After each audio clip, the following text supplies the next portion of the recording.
I wish I had enough time to cover everything, but I don't. So I'm going to pick out kind of the most important things and make sure I get to those right off the bat. So, is it going? Okay, I see the red light. I'm going to ask you a question. I want you to think for a moment and tell me, how long would you estimate the typical college freshman can read material in their book or in their notes and effectively be learning what they're reading? Okay? Okay? 5 minutes, says Chris. 25 minutes? Hour? Now let me ask, anybody think more than an hour? How long?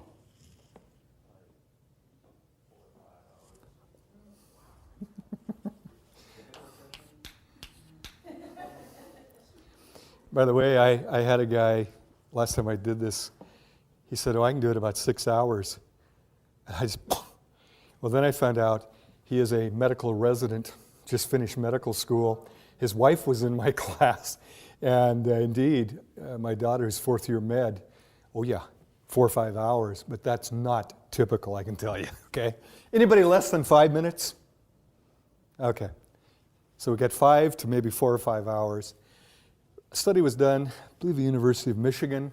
They asked students to do the following thing. When you're ready to study, you've got all your materials, you're back in your little dorm room or your place you live, check your watch, start working. The moment you feel that sense of, I've read it, but it's not coming through, and it's like, I'm wasting my time, and we all get that feeling, note what time it is. Record that, bring it back. And they had many, many hundreds of freshmen and sophomores do this, and then somebody took the time to compile it. And typically, right about 25 to 30 minutes. By the way, it's also true of lectures. And you've all proved it to yourself. You come into a lecture, you're really alert, check the clock at about 25 after, it's like, yeah, and I see it in every class I teach, but how long do we teach? 50 minutes. And yet, probably most of the learning, if it's going to happen, is in the first 25 to 30. Okay. I'm going to talk about a person, because I also like to teach by anecdote. A woman named Jeanette. I was a junior at Western, she was a freshman. Because I was a junior, I could live off campus. Those days, colleges were your parents in absentia. She had to live in a dorm because she didn't have a relative in town. We were dating. She got her first quarter at Western a D average, 1.0, 15 credits of D.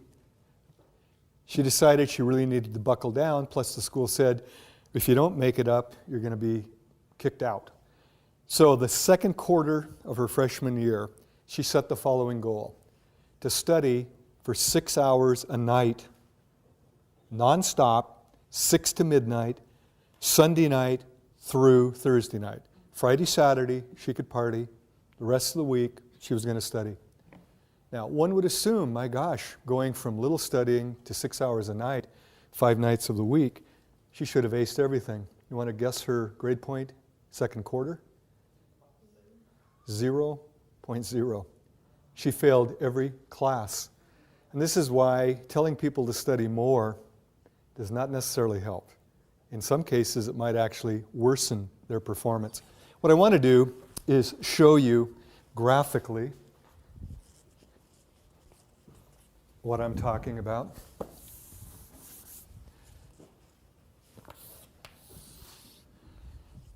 Let's say this is efficient studying, and I know there are no numbers there, but higher means more efficient, lower means low or no efficiency.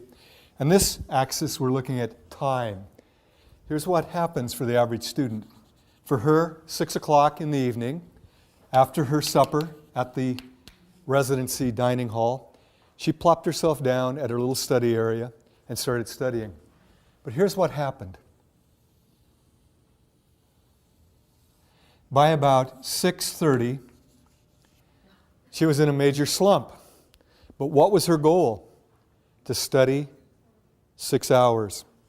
So she continued to sit at her little desk and stare at pages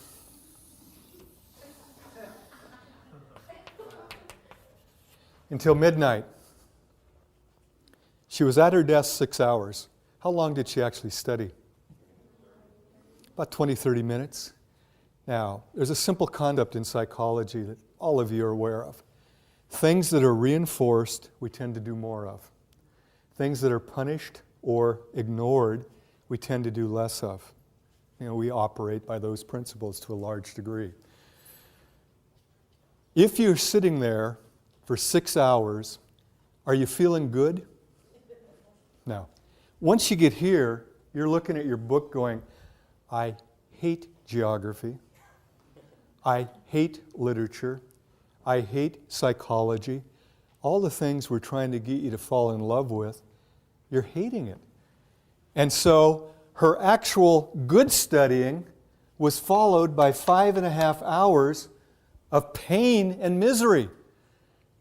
I would bet you, I don't know for a fact, that as the quarter progressed, she sat down, and finally, she was done before she even started. She sat down and just stared at a book, and she flunked every class.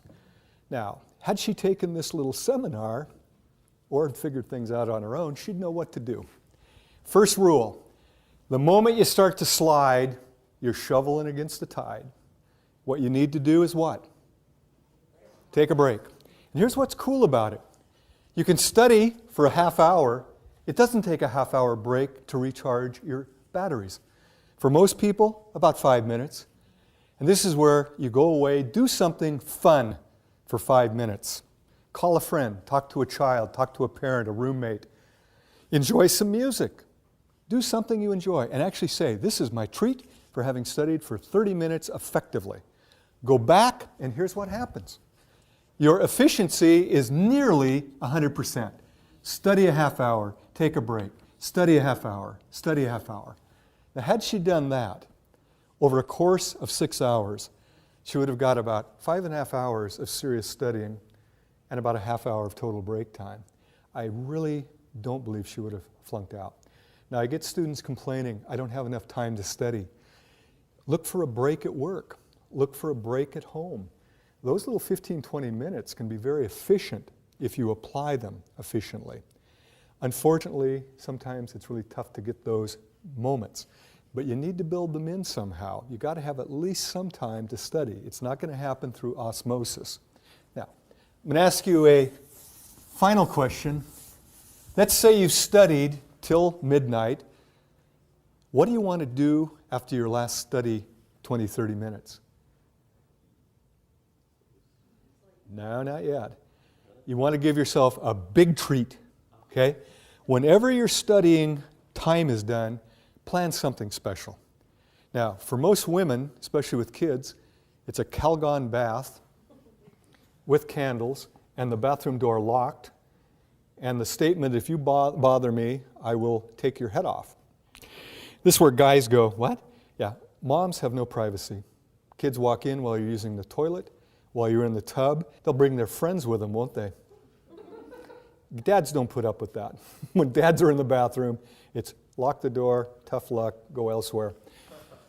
For you guys, I'll give you mine. This is politically incorrect. I liked beer, okay?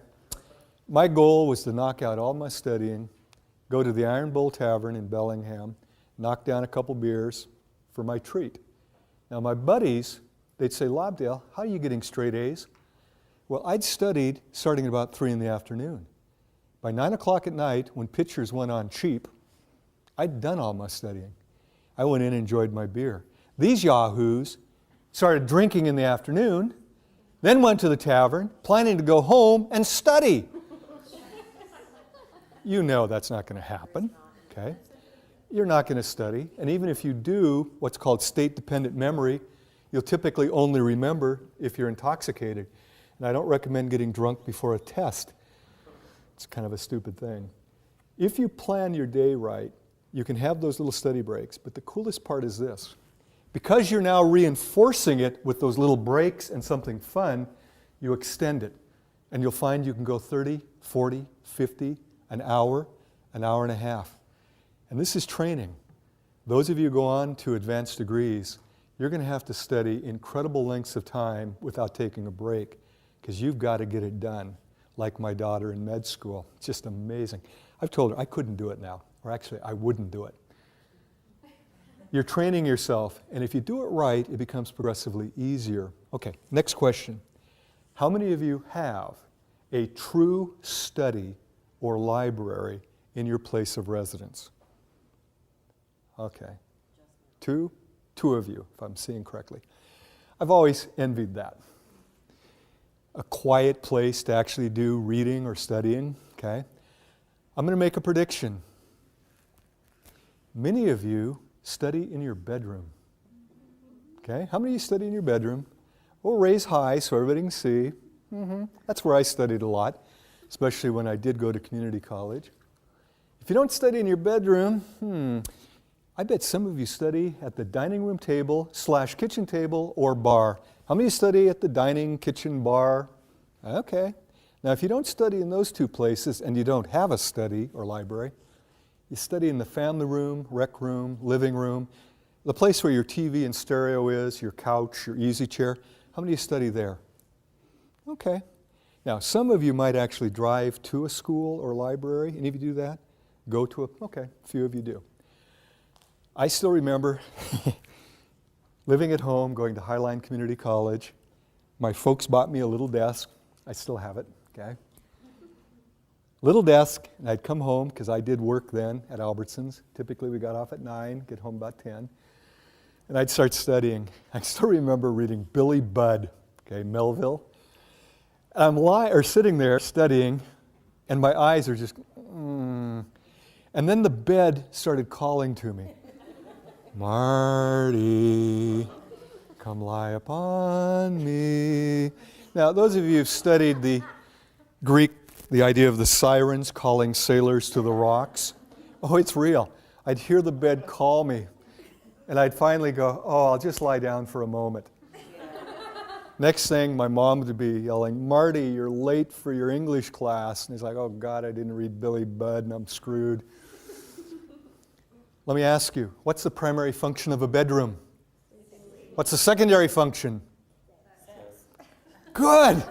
Most groups go. I go, take Psych 20 or 225 to learn about it. It's functional, okay? Primary function of a dining table. Eating. Primary function of a living area. Okay? Recreation, socializing, right? Now, a lot of students don't realize how much we're controlled by environmental cues. How many of you been to the Tacoma Mall? Funny, isn't it? Why'd you raise your hand? Have you ever been to Tacoma? You answered. Why didn't you go like this? Why? Because if I'm asking the entire class, you've been trained to do what? And you don't even think about it. How many have been to Tacoma Mall? Hands go up, okay? But if I walked up to you, Chris, you ever been to Seattle? Totally stupid, right? When you're talking face to face, you respond verbally, okay? When you ask a group, hands come up. Now, here's what's bad. Now that I've tricked you, you won't raise your hand. It's like, I'm not going to raise my hand. Okay? But can you see how powerful it is? Without thinking, because we're in a classroom, how many have been to Tacoma Mall? Hands shoot up. Same is true of going in your bedroom and trying to study. You're in the bedroom. Now, a piece of research done at University of Hawaii. Researchers asked the students, what's the biggest problem with studying? They said, we can't get into it. The university in question had primarily dorm rooms. Very few commuter students to the university. Most of you have seen a dorm room. Oh, okay. Most of you have seen a dorm room. They're usually rectangular if it's a duplex. One side bed, another side of bed, everything kind of mirror image. Study area, right? You got a closet or wardrobe. So it's real interesting. In one room, you sleep, you groom, you talk with people, you socialize, you study, you snack. You're all in one room. It's a multi-purpose room. And yet you're supposed to study. If your door is open, what happens? Everybody, hey, lobdell, what's up? You know, and then they got to come in and talk to you. Very quickly, you can't get to studying. Well, the professors heard that the students couldn't get into studying, but they knew what the dorms looked like. In the Hawaiian dorms, all of the rooms had a gooseneck lamp. So the professor said, we're going to try a little experiment. Take that lamp, make a little sign, and put it on it, study lamp. Okay? Use it only for studying. You don't dress by it. You don't have BS sessions by it. You don't snack by it. You don't clean the room by it. Nothing. You use the other lights for all other functions. Here's the way it works, and it's so easy. Every one of you can do this. Get a little lamp. You probably have one already. If you don't, my gosh, yard sale, garage sale, you can pick them up for nothing. Get that lamp, and it becomes your study lamp. So if you have to study in your bedroom, turn your desk away from the bed. That's the like, how many have been to the mall? It makes you want to go to sleep. By the way, you can't study in the bed. It's also bad for your back if you know about posture. Turn your back to the bed, have a blank wall, have your lamp, have your books ready to go, because you can futz away a lot of time getting ready, can't you? How many of you can futz and futz? Yeah. You're ready to go, turn on the lamp, and start studying. The moment you lose your edge, 15, 20, 30 minutes later, turn the lamp off, get up, and leave the desk. What you're training yourself to study while seated there. And it becomes increasingly automatic, as did the raising of the hand. You sit, turn the lamp on, and you're ready to go. It's like magic. The students who did that were 1 grade point higher the next term compared to the control group that didn't do it. 1 grade point simply by creating a study area. Now, if you study in the kitchen dining, remove all food cues, because I know what happens there. You start thinking, turkey in the fridge. Yeah, Swiss cheese in the fridge. Oh yeah, sandwich time. How many of you have studied and created sandwiches? It takes about a half hour to make a really good one. You eat it, so damn good, what do? Make another one. And pretty soon, not only are you not studying, but you're getting the spread going, okay? You're really frustrated then. The living area, I'm going to tell you, you can do this experiment. You try to study in the living room, and you're focused, and other people are listening to music, watching a movie, watching TV. They won't leave you alone. Hey, Marty, look, it's really good. Excuse me, I'm studying. And then they get angry at you. Well, boo on you, too. You can't study in the living area. It's not designed for that unless you're all by yourself. And you turn off the TV, turn down the stereo so it's truly background. If you're singing along to your favorite song, you're not studying. You're singing along to a song. Your brain has to be focused to be really studying, not time sharing back and forth between singing and studying. So living areas, very tough to create. But if that's where you have to do it, you bring your little study lamp in, everything else off, turn on your study lamp, and create a study there. Are you getting the idea? Now, I'm going to go through a lot of suggestions. Break it up into small chunks, reinforce it. Simple to do. Create a study area. Simple to do. And you'll be amazed if you take these ideas and do them. I'm going to make a challenge to all of you. It's so easy to sit through a presentation, say, yeah, it sounds good, and then walk away and do nothing. Technically, as a psychologist, if it doesn't change your behavior, you haven't learned it. It's just in your head. To be a true learning experience, you have to behave differently. So my hope is you all make a promise.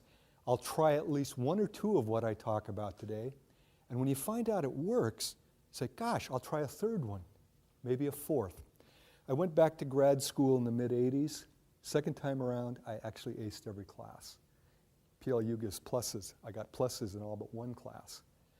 I didn't do that first time, okay? I was a good student, but not that good. I used the principles I learned about in teaching psych to become a student.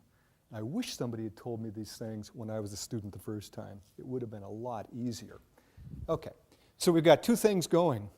Break your study up into little pieces with reinforcement. Create a study area if you don't have one. I think you said you do have a study? Yeah, when my youngest daughter moved out, I took over with that. There you go. Okay, next thing. The more active you are in your learning, the more effective. And yet, increasingly, I have students who think studying is reading it over and over, and they're going to have some magical thing where they suddenly understand it and remember it well. When you're reading it over and over, or saying it over and over, the term for that is rote memorization, spelled R-O-T-E. It can work. It is the way most of us were taught in elementary school. The way I understand it, a lot of Asian schools depend heavily on rote. And some of you may be darn good at it. And if you can memorize and actually understand by repetition, and it's effective for you, don't change. But for most of us, it's not the most efficient or effective way. The way to learn efficiently in college, first you have to decide, what am I learning? Is it a concept or a fact? A fact is the discrete little piece of information. Sigmund Freud is the father of psychoanalysis. That's a fact, okay? But understanding what psychoanalysis is a concept, okay? Understanding the name of a bone is a fact. Understanding what it does in the body gets into a concept, okay? So in studying, sometimes there are a lot of facts. In fact, I use anatomy as a good example. You got to memorize bones, muscles, organs, tissues, a lot of it. But if you simply memorize and don't understand the function of it, the comprehension of the actual concepts, it's a lot of wasted learning, really. Just to know a name of a bone is like, yes, so what? Okay? What does it do? How does it function?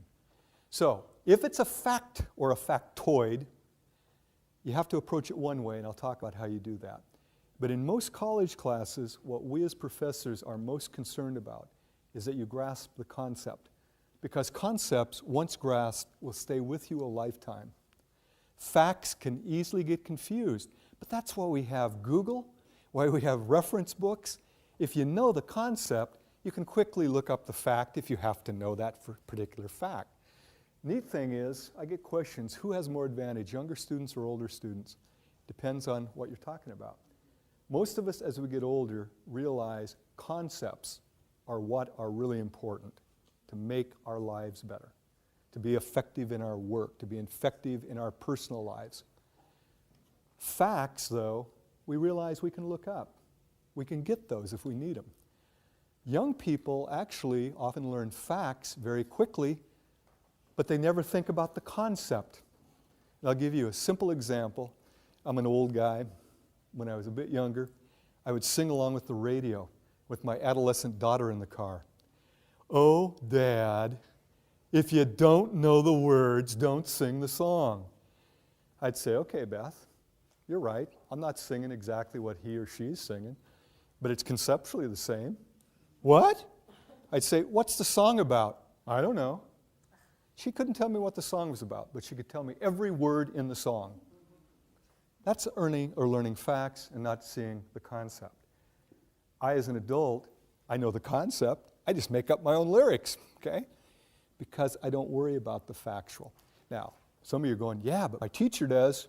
I got to know the facts as well as the concepts. So we'll first deal with concepts. Here's the question. Can you put the concept in your own words? If you can't, you don't really understand it. Okay? It's not meaningful to you. To make it meaningful is a struggle. It's probably the biggest struggle you have as a student. But it's a struggle you need to do or you're wasting your study time. Now I'm going to give you an example. Only one of you probably in this room will understand what I just say or will be saying. Ontogeny recapitulates phylogeny. And I knew she would get that. How many of you know exactly what I'm talking about? Raj, you do? Cool, 2 of you. Ontogeny recapitulates phylogeny. And most of you are going, it's all Greek to me. It's actually probably more Latin, but I'm not certain of that, okay? When I was a biology student, I learned about the ontogeny recapitulates phylogeny. And if you try to learn that and you don't understand it, it's going to go in one ear and out the other, okay? You can't hold on to it. But if I take a moment to break it down, ontogeny means your own development as a being, okay? You as a human, for example. Recapitulates means goes back through or recaptures, retraces phylogeny, which is the development all the way from single cell to complex mammal. Now, to make sense of that, how did all of you start in utero?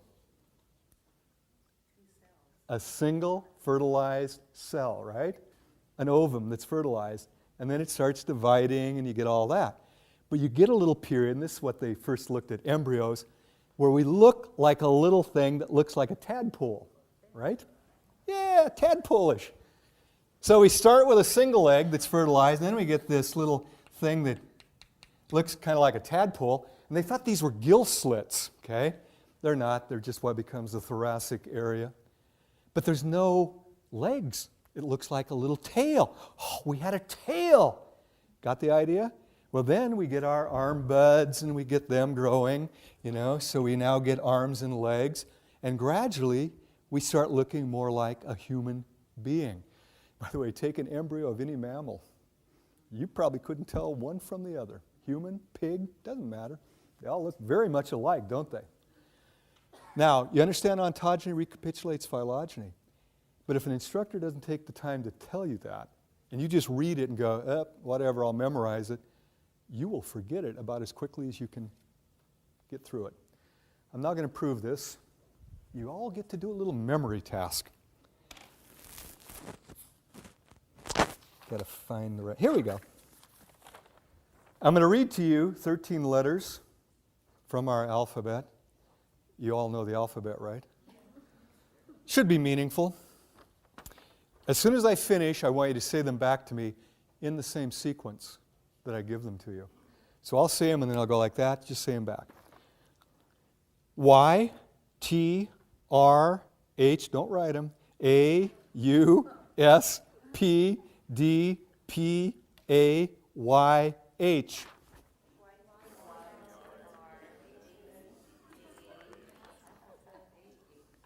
Boy, somebody sounded like they got quite a few. But did any of you get all 13? By the way, the fact that you took notes is a good thing. It's one of the best things to help you remember. And I sit in front of classes where they just go, for 50 minutes I'm giving them wisdom, and they're not taking a damn note. And then they wonder why they don't remember. You can't remember everything in a lecture. I'm going to rearrange the letters a little bit, see if you do any better. H, A, P, P, Y, T, H, U, R, S, D, A, Y. The letters in sequence. Whoosh, letters.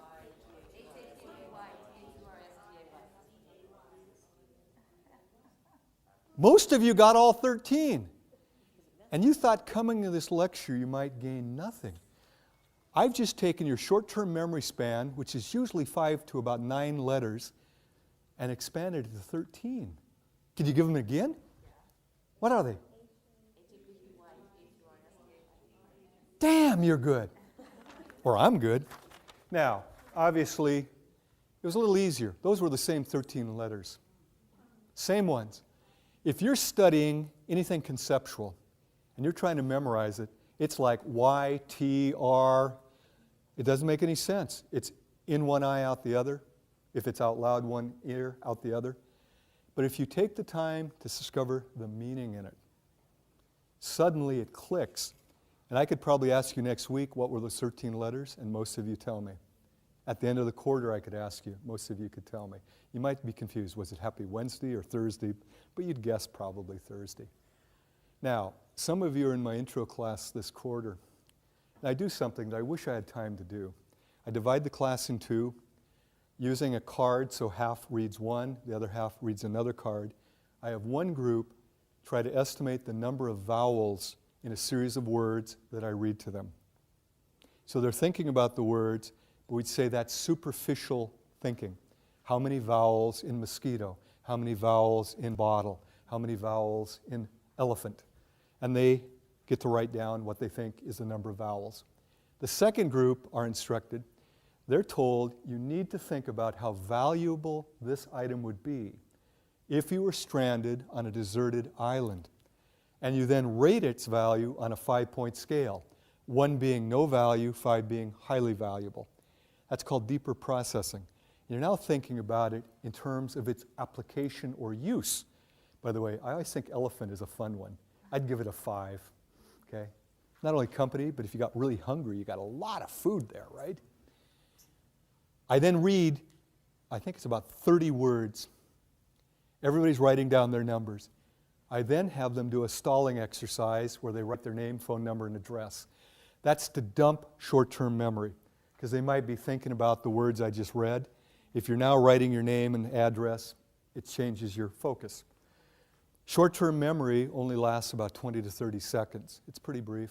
So I count it on the clock. After 30 seconds, I say, now, write down as many words that you can recall. This one is so powerful. The group that's counting vowels, on average, remembers 5 out of about 30 words.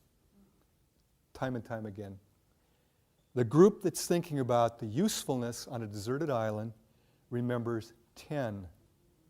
Okay? It's slightly more, 5.5 versus 10.5. But very close to a doubling. Without doing any more effort, simply by thinking about it, instead of just trying to superficially think about it. And this is where, as a student, the more you get into the understanding, the better. Now this then raises a fun question. What is the meaning of meaning? If I say something is meaningful or meaningless, what am I really saying? Now I'm not going to go through a big drill, which is kind of fun of teasing it out of you. But a meaningful piece is a piece that relates to something you already know. And the best little analogy is, it's like a file system that you've already got established. You add a new entry to it, so it's all neatly organized. And it's very easy if you've got a file system to add a new entry. We do it with computers also. The other way, meaningless. It's where something new doesn't fit with something already established. And so it's Greek to you. Its ontogeny recapitulates phylogeny. What did you say? Okay. If it's something brand new and you can't relate it, you have to create a new entry. So you have to grapple with it. You have to say, what does that mean? But as I broke it down, I bet you could associate it with something you already understood. You've probably all seen little embryos. You got the idea of an egg, the idea that it kind of recaptures our development from a primitive one cell to a very complex mammal. You get that idea. That's the meaning of meaningfulness. Now, as a teacher, I think all of us, or as we are teachers, we all try to make things meaningful in our classes. So we give stories, we give examples, but sometimes our examples don't work for you. This is where you have to tease it out. So I'm going to go to a couple things to help you there. First, study groups. We underutilize them, especially community college. Would people get through med school without study groups? Not very many. Do we have vet tech back there? Dental hygiene, vet tech. Pretty sophisticated stuff they have to learn, right? Do they do study groups? No? Oh my. I would hope they do. I would encourage them to do it. Where I've got students to form study groups, performance of the groups go up dramatically. Now, part of it is probably because they're motivated to do that, so it's a bit confounded. But I'm convinced there's also the power of studying with other people. I know these concepts in psych so well, I can't see how they're confusing. But another student who's just found the answer can sometimes turn and say, Thursday, here's what it's about. And you go, is that what Mr. Lobdell was saying? God, it's so easy. But I can't do that because I don't see where the problems lie in that particular concept. Study groups are great, okay? I'm now going to tell you how many of you totally hurt yourself in studying. How many of you magic mark, highlight, whatever you call it, your textbooks? The little yellow, pink, green, glow-in-the-dark sort of things. How many of you use the markers? Those were invented in '65, year I started college. So I bought one. I turned entire books ugly orange. And then I figured it out. If you color every page solid orange, you've actually highlighted nothing. Yeah, by highlighting everything, you've really highlighted zip. So I did the clever thing, and you guys are way ahead of me. What do you highlight, folks? The most important thing. When do you do it? When you first read the book, right? Or the chapter. So you read through, are you studying? No, I'm reading for the most important things. Zip, zip, zip. And some of you get out rulers to make it really neat. Take hours to make pretty little. Then you go back to the start of the chapter. You read the first thing you underlined and you go, I remember that. No, you don't. You recognize it. People are incredible at confusing recognition with recollection. Your visual recognition threshold is so great, you can see a person once, see them years later and go, I know you. Were you a student at Pierce College? Yeah. Did you take psych? Yeah. From lobdell? Yeah. Okay. 36 years I run into that, okay? Proof of this, grab a magazine in your house that you haven't looked at for a while. Leaf through it. You will get the illusion of remembering virtually every advertisement and article. But to prove that it's not recollection, it's actually recognition, before you turn to the next page, predict what's on it. There's no way you're going to be right. But as soon as you turn, you go, oh, I remember that. No, you don't. You recognize it. Now, going back to your book, you've highlighted the most important stuff. You now go back to study it, and you say, oh, I remember it. So do you study it? No. So what don't you learn? The most important part of the chapter. And then they come in the next day all ready for the quiz.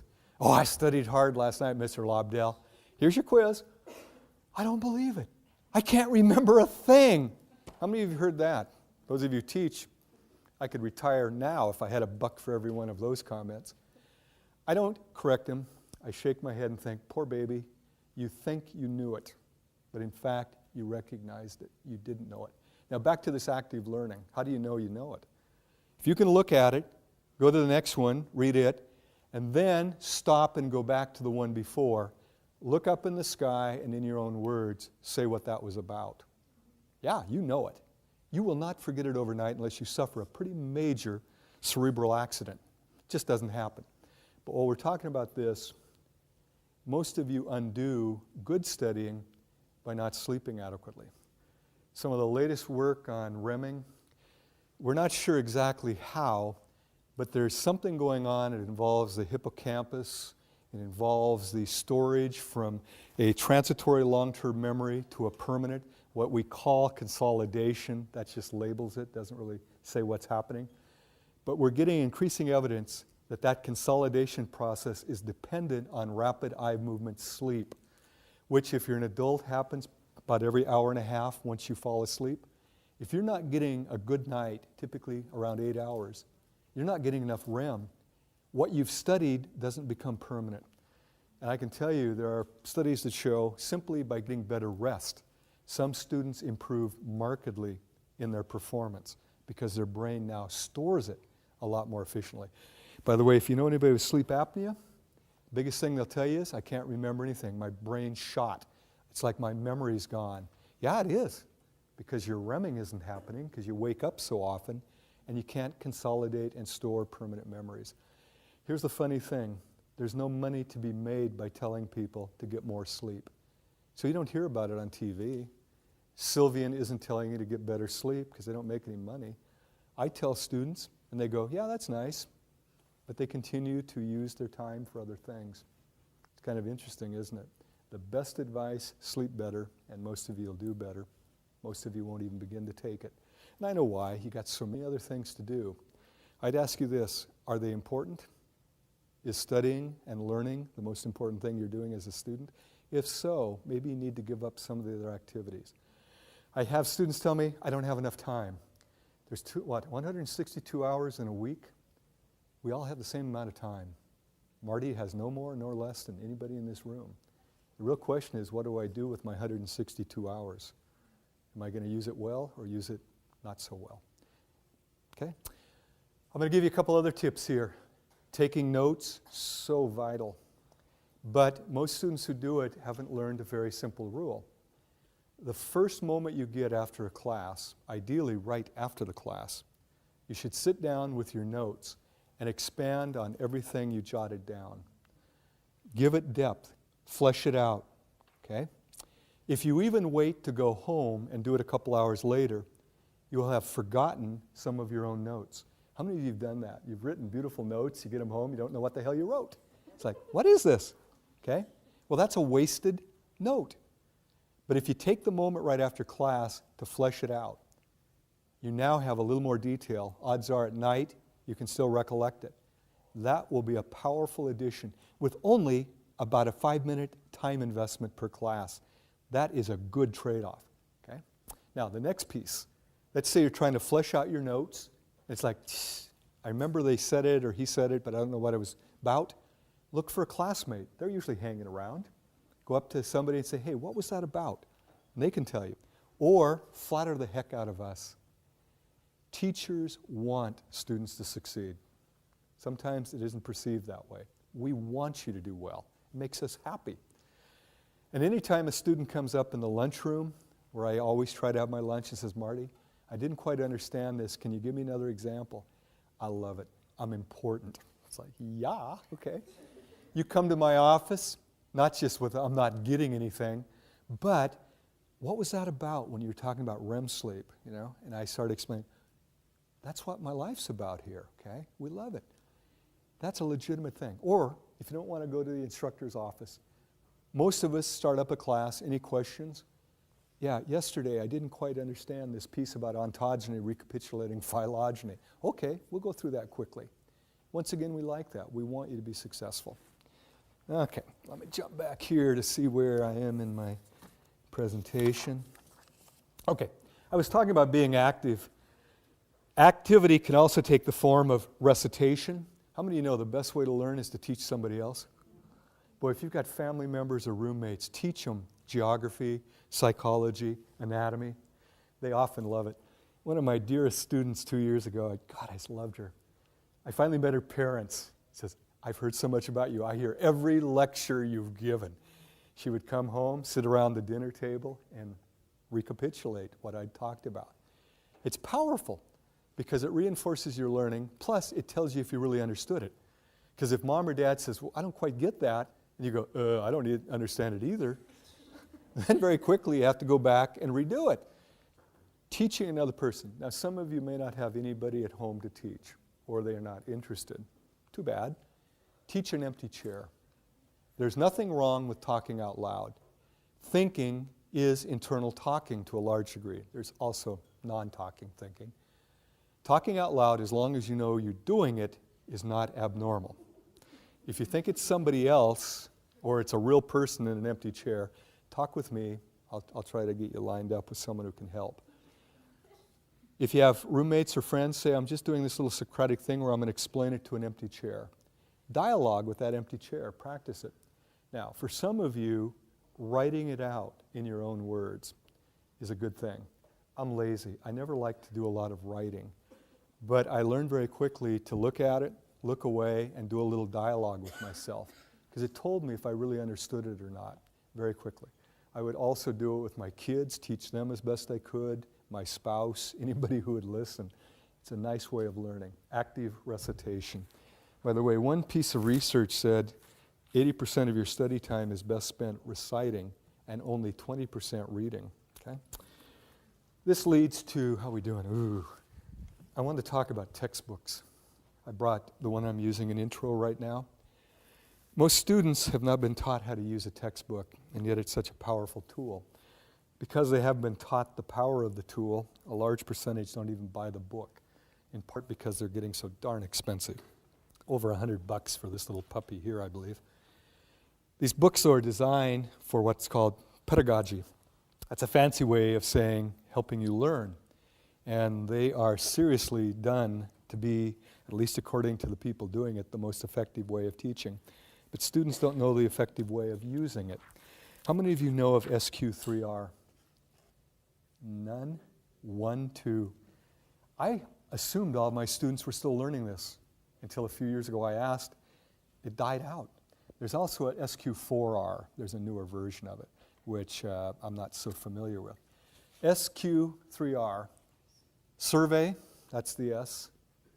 Question, that's the Q. Then you have 3 R's. Read, recite, review. And we were taught this because they knew pedagogically, way back in those dark ages of the 60s, that you retain much more from a text if you survey, question, read, recite, and review. So, how do you do the survey? These are not novels. In a novel, you wouldn't want to read the last page, would you? Find out who done it, it'd ruin the whole thing. But this is a textbook. So what you do is you actually go through the entire chapter. You look at pictures. Okay? What's this about apples? What's this about a duck-billed platypus? Okay. And what you're doing is you survey, you ask questions. What are formal concepts? What's a superordinate concept? What are natural concepts? Prototypes. What is a prototype? So you raise questions as you go through. It only takes a couple of minutes to survey a chapter in any class. Okay? As you're surveying, you simultaneously raise questions. What you're doing then is causing you to be looking for answers. And this is a powerful thing. How many of you have noticed when you're looking through a newspaper for a piece of information, you can find it, it kind of jumps out at you? But if you're just kind of reading it haphazardly, kind of casually, most of what you read you don't even remember. There's something about it, and I can't explain it, I can only describe it. If you intend to find something, you find it. And I've got a little demonstration I could have brought where I actually show a placard with the words Boston and London printed on them. And I hold it up for 20 seconds. Out of a group this size, maybe 2 or 3 of you'd see Boston and London. Because before I do it, I tell you to look for letters, symbols, and numbers. I create what's called a set. You're now expecting not to see words, but letters. And even though Boston and London are printed on diagonal, most people don't see it. Likewise, if you just kind of go through a book without asking questions first, you kind of skizz over the content. You don't have the search mechanism going, okay? The reading followed by the recitation, I talked about that. Technically, before a test, it should be review. It should be in the barn. Now you're just touching up to make sure you haven't lost anything or confused anything. But I know how this works. Because we schedule tests, most students don't start studying until shortly before an exam.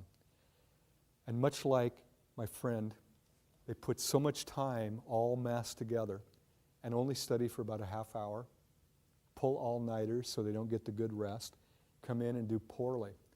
You're undoing yourself. If you start studying early and do some of the things I've talked about, by the time you get to the test, you're just reviewing at that point, not truly studying. Okay, use the book correctly, SQ3R. Okay, I got one last thing, and I'm gonna get it. You've got to memorize facts. How do you do that? And I love it because I get a lot of students from anatomy coming to me going, I can't remember. What you use, mnemonics. In my view, they're quicker, easier than rote memorization, and I do use them. Mnemonics come in several flavors. We have acronyms.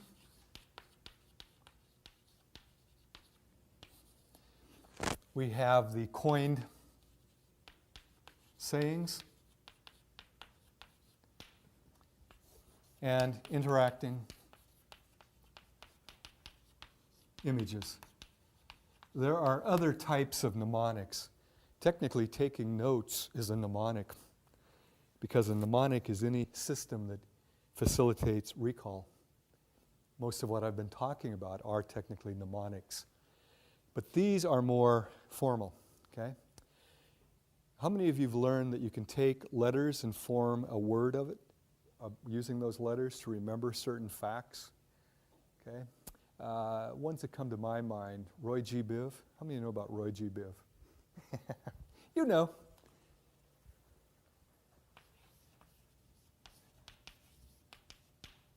Those are the colors of the rainbow. Now, if you're in an art class, that could be important.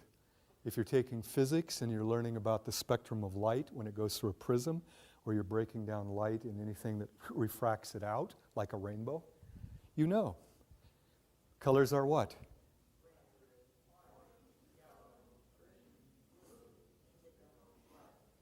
Pretty easy. Now, how long would you have to work with flashcards to remember that? Now, in my Intro to Psych class, see if, anybody remember afferent, efferent? You can tell me. We both talk about this. Afferent neurons in the periphery, what do they do? From sensory receptors toward the CNS. Efferent, CNS, to the effectors, muscles basically, okay? The trouble is, when you're teaching this, and this is good for you to know as students, anytime two things are highly similar but not the same, you get maximal interference. That's how we talk about problems with remembering. So you memorize it without really knowing it, and you're sitting there on a quiz going, oh yeah, it's afferent. No, it's efferent. No, it's afferent. How many of you have done those flip-flops? And your brain gets, and then you tell the teacher, you're tricky. It's not tricky if you know which is which. It's very easy. But if you're confused, it's terribly tricky. And I just once again think, oh, you didn't really know it. So when I tell my students, really they're both the same. Whoop. Sensory are afferent. Motor, efferent. Now with that little acronym, SAME, you can study very little. They're both the same. Now, this is where I had a student in my class say, okay, same, big deal. But I'm in anatomy and physiology. I says, what's giving you a hard time? He says, we're studying the heart. I said, well, I took a really light anatomy course. What are you studying? The left and right atria. One is deoxygenated blood, and the other one's oxygenated because one's on the way to the lungs, the other one's coming back from the lungs. And she said, I can't keep it straight. Now that's a factoid. She understood the function of it. The concept was there. But every quiz she'd flip-flop. The right is deoxygenated. No, the left is deoxygenated. Boo, boo, boo. So I said, okay, tell me which is which, because I don't know. She looked it up in her book, and I've never forgotten. She said, the right atrium is deoxygenated. Am I correct? Better be. I said, can you remember radio? This guy was sharp. She says, that's not how you spell radio. I said, you're correct. It's an acronym. Right atrium deoxygenated. Her little eyes lighted up. With one little thing, she could keep it straight, okay? And if the right atrium is deoxygenated, the left atrium is, or LATO, if you like LATO, okay? I don't know, it's dumb. Now, this is where I put a challenge to you. Sometimes acronyms can come up that are very easy. Now, I'm going to go with one, and you can help me on this. 12 cranial nerves. Give me the saying. No, not the other. No, not that one. There's two of them. Yeah, on Old Olympus' Towering top. a fin and Viewed some hops. Okay? Now, what she just gave you were the 12 cranial nerves, the first letters in descending, right, from the top to the bottom. And I've never learned all of them because I didn't take that serious. But if you know on old, obviously O, you're going to have, what are they? Okay, olfactory, optic, okay? And you go right down, old Olympus, towering top, da-da-da-da-da, okay? Now there's another one, O, to touch and feel. I don't go there, okay? Only women instructors get away with that one. No, I won't go there. If you can come up with an acronym, or pardon me, a coined phrase, how about this? In 1492, there you go. How do you unscrew something? You turn it counterclockwise. You turn it clockwise. So I tried to teach my son this. He says, no, Dad, it's righty-tighty, lefty-loosey. That's another saying. It's perfectly good. It's just one that I didn't know. How many days in the calendar? 30 days, hath September, April, June, and November. We used to learn that. They don't do it anymore. You kids have learned knuckle counting. January, February, March, April, May. It'll tell you long, short, but it will not tell you the number of days in February, nor the rule where leap year makes it 29, right? Little sayings can allow you to remember things very well. My very good mother just served us 9 pizzas. She knows it. What are they?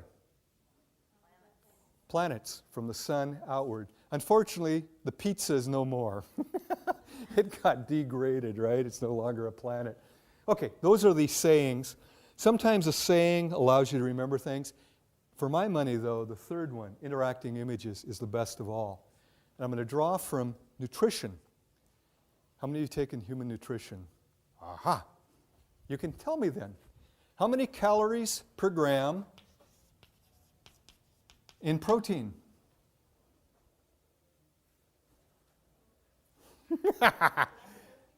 Dang! Do you remember? Oh, no! It's 4.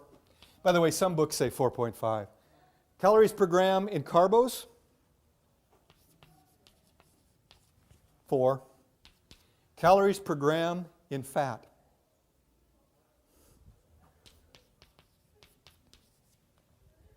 And that's why when you consume fats, you're getting twice the package there. It's why Eskimos eat a lot of what? Fat. They need energy. It's why if we eat a lot of fat, we get the gut going. I had a woman come in, sweet lady, 40 years old, crying, "I'm too old to learn." What? I said, "I'm older than you. I can still learn. Come on, what is this?" She was taking human nutrition. She understood the concept of protein, the concept of carbos, the concept of fat. Says, "I can't remember the details." That's typical as we get older. I said, "Okay, you're stuck on a fact, not the concept. What are the facts?" So she told me. I said, "Okay, let's start with something easy. Carbohydrates. You got to remember 4 and only 4 to carbohydrates. Carbohydrates. Starting to see? Interacting image. How many syllables in the world? Just say it. Carbohydrate, 4. Now, I said there's an easier one. When I hear the word carbohydrate, that first part, C-A-R, is what?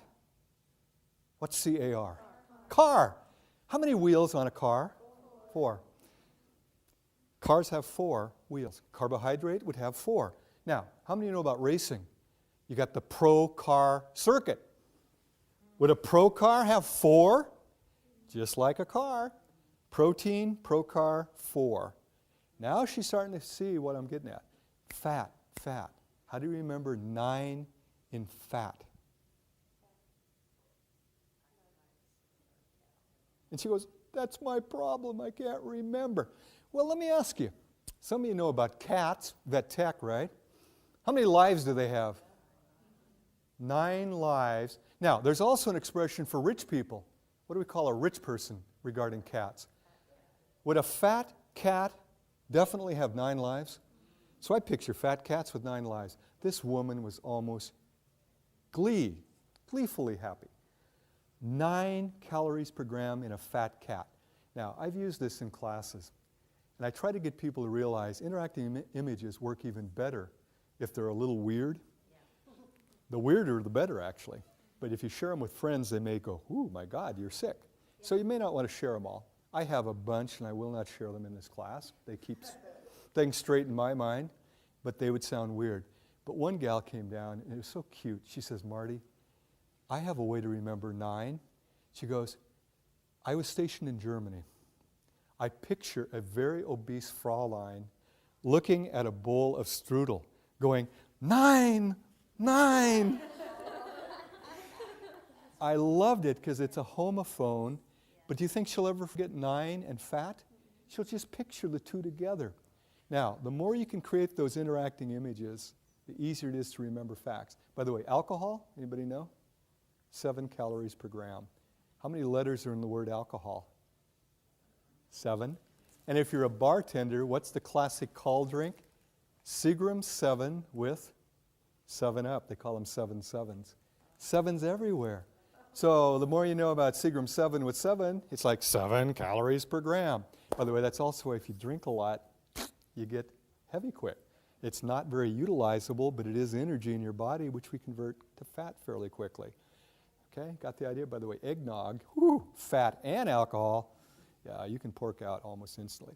I've gone beyond my time. I know that she has to be out of here. I think there might be another class.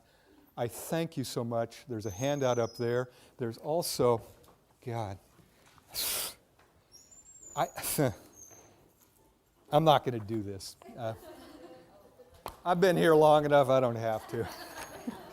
If you have questions, come see me. You were a great group. Thank you.